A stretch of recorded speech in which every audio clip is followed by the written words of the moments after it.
Unë nuk dua të hyj në detaje sepse këto janë sprove këtij grupi pune dhe njëkohësisht e gjithë rrugës që do të ndjekim për programin edhe në këtë fushë. Por dua të them vetëm se ashtu si dhe për të gjitha grupet e tjera të punës, është një domosdoshmëri që në këtë fushë ne të krijojmë sa më shumë mundësi për të dëgjuar njerëzit e sistemit drejtësisë. Kjo sigurisht nuk është as pak e lehtë në kushtet e sotme, kur për opozitën dëgjesat me njerëz të përfshirë drejt për drejt në punët e shtetit janë shumë të vështira. Por nga ana tjetër është e domosdoshme që ne të gjejmë rrugët për të komunikuar me të gjithë ata që kanë diçka për të thënë edhe lidhur me riorganizimin e drejtësisë për të bërë më shumë drejtësi. Sigurisht që ky grup pune ka një barë posaçme, sepse problematika është shumë e gjerë dhe njëkohësisht shumë e thellë. Është një barë e posaçme edhe sepse bëhet fjalë për të projektuar një reformë tërësore. Por është një barë e pashmangshme sepse vizioni ynë për riorganizimin e drejtësisë dhe funksionimin e shtetit të drejtës duhet jetë sa më i kthjellët dhe sa më i detajuar. Ne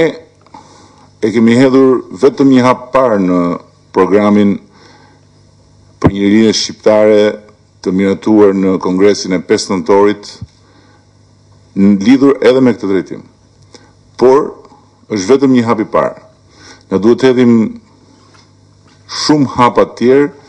derisa të formsojmë një panoramë shumë të qartë të asaj çka duam të bëjmë dhe se si duam ta bëjmë. Ka një eksperiencë fatkeqësisht në një pjesë të madhe të saj është një eksperiencë e hidhur me mënyrën se si kanë shkuar punët në funksionimin e shtetit të drejtës. Dhe praktikisht sot është shumë e vështirë të mund thuash se ne kemi një shtet që i ngjan një shtetit të drejtës. Jo më që të mund të quhet një shtet i së drejtës. Ashtu si kundër, është shumë e vështirë të thuash se ne mund të kemi në një kohë të arsyeshme një sistem drejtësie që të mund të funksionojë në shërbim të qytetarëve pa dallim. Barazia para ligjit sot është kthyer në një utopi. Ashtu si kundër, kultura e pandëshkueshmërisë sot është kthyer në një normë. Edhe së fundmi, shoqëria shqiptare ka pasur më shumë se një provë për këtë normë të kulturës pandëshkueshmërisë që na mban larg standardeve europiane, që na mban larg një shoqërie demokratike e cila funksionon, që na mban larg krijimit kushteve për të thënë se në Shqipëri nuk ka njeri të pandëshkueshëm. Përkundrazi, provat se në Shqipëri ligji nuk funksionon njësoj për gjithë, se në Shqipëri ligji përthyhet sipas interesave të errta apo fuqisë abuzive të pushtetit të paras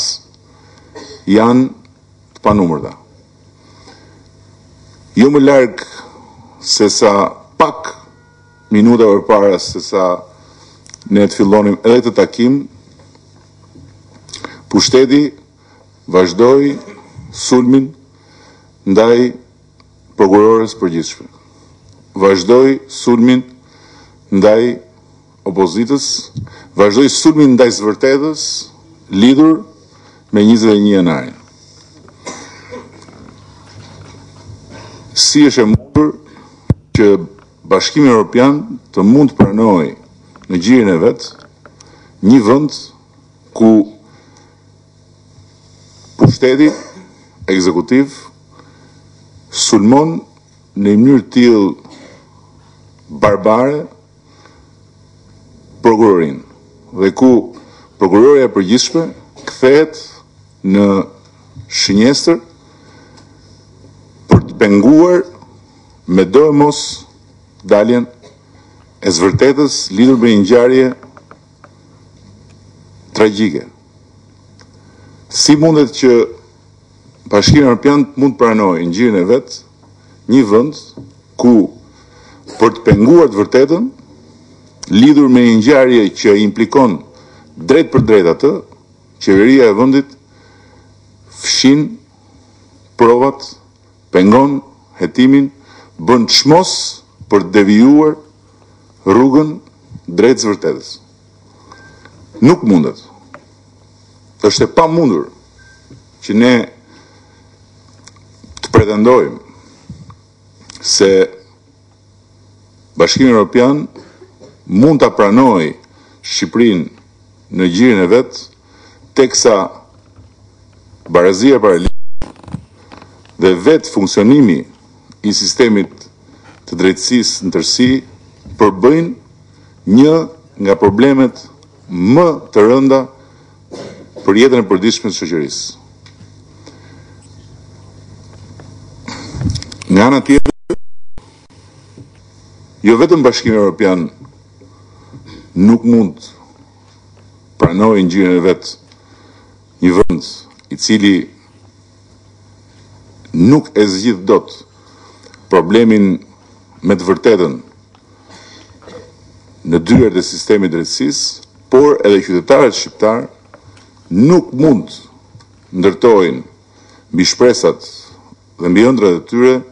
një të ardhme teksa janë të kërcënuar çdo ditë nga padrejtësia. Janë të kërcënuar çdo ditë nga fuqia shtypse e një sistemi abuzimesh që lidhen me interesat e pushtetit apo me pushtetin e paras. Është një sfidë e jashtëzakonshme që në këtë proces të formësimit të një programi i cili duhet i japi përgjigje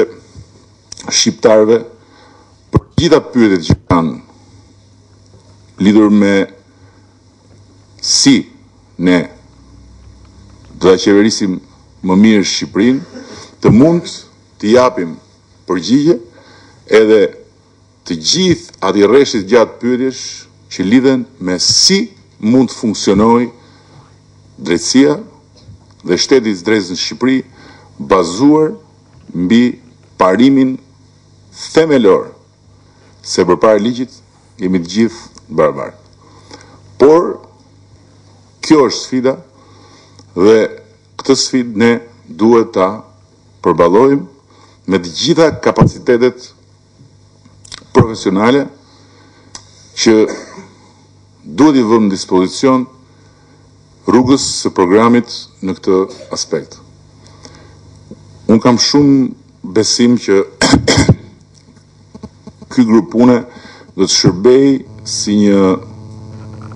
qendër graviteti për ta projektuar në drejtimin e duhur dhe me cilësinë e duhur këtë rrugë e përsëris duke u konsultuar me sa më shumë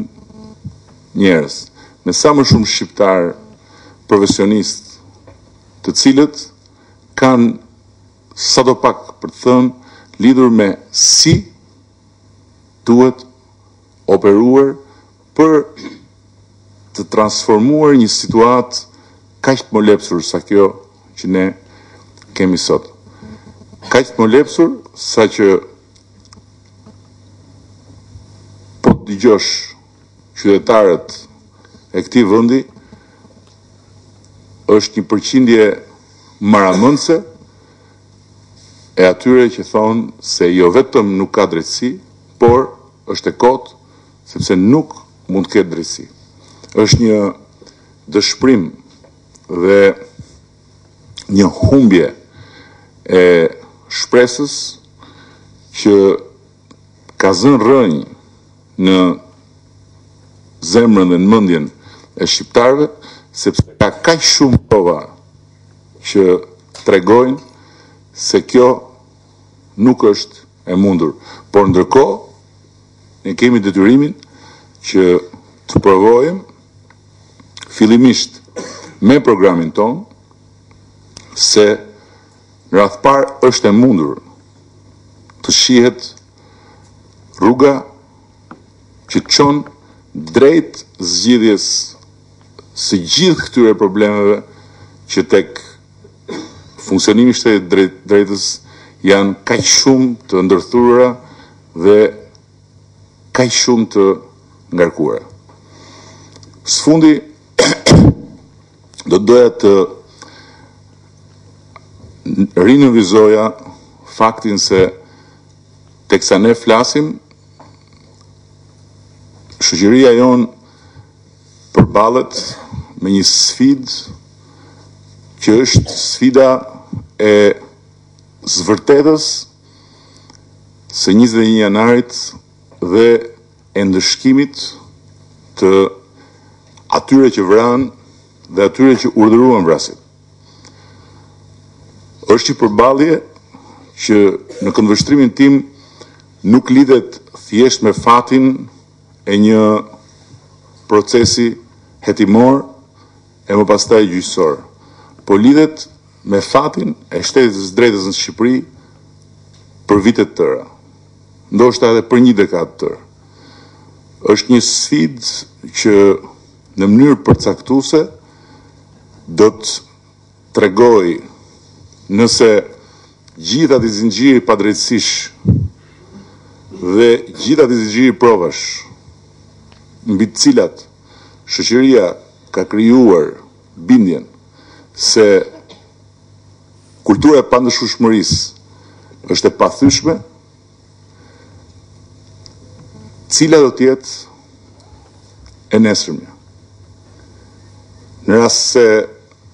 kjo sfidë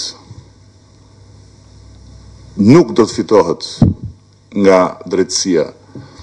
dhe nuk do të përcaktohet nga e vërteta e zbardhur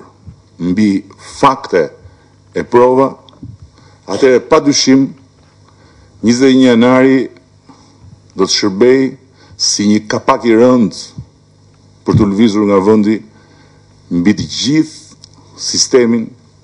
e drejtësisë dhe si një gur i rëndë në vendosjen e një sistemi pa drejtësie në themel të funksionimit të gjërave në Shqipëri. Padrejtësia është shtrirë kudo, sepse ajo i ka rënjët në mënyrën se si qeveriset ky vend. Unë besoj se është e vështirë ta gjesh drejtësinë në dyert e gjykatave në rast se vendi qeveriset përmes padrejtësisë. Në rast se ndryezën e qeverisë vendit merren rregullisht vendime haptazit pa drejta dhe në rast se përmes këtyre vendimeve haptazit pa drejta ata që qeverisin ndjekin interesat e tyre krejt të ndara nga interesat e vendit dhe nga interesat e njerëzve. Jam i bindur që shqiptarëve duhet t'u japim një program të detajuar si asnjëherë tjetër nga një forcë politike që kërkon votën e tyre për të qeverisur vendin në të gjitha fushat, edhe në fushën e gjerë dhe sigurisht të mbushur me sfida të shtetit të së drejtës. Është një barë e posaçme që ne marrim përsipër, është një detyrë shumë e veçantë në vështirësinë e vet që ky grup pune ka, por është një barë dhe një detyrë që nuk mund të shmangen dhe ne nuk do të shmangemi dhe jam i bindur se në fund fare do të jemi në gjendje që edhe në këtë fushë, fal edhe një konsultimi të gjerë me njerëzit, t'u themi shqiptarëve se riorganizimi i drejtësisë për të bërë drejtësi dhe funksionimi i shtetit të së drejtës jo vetëm janë të mundur, por me votën e tyre për Partinë Socialiste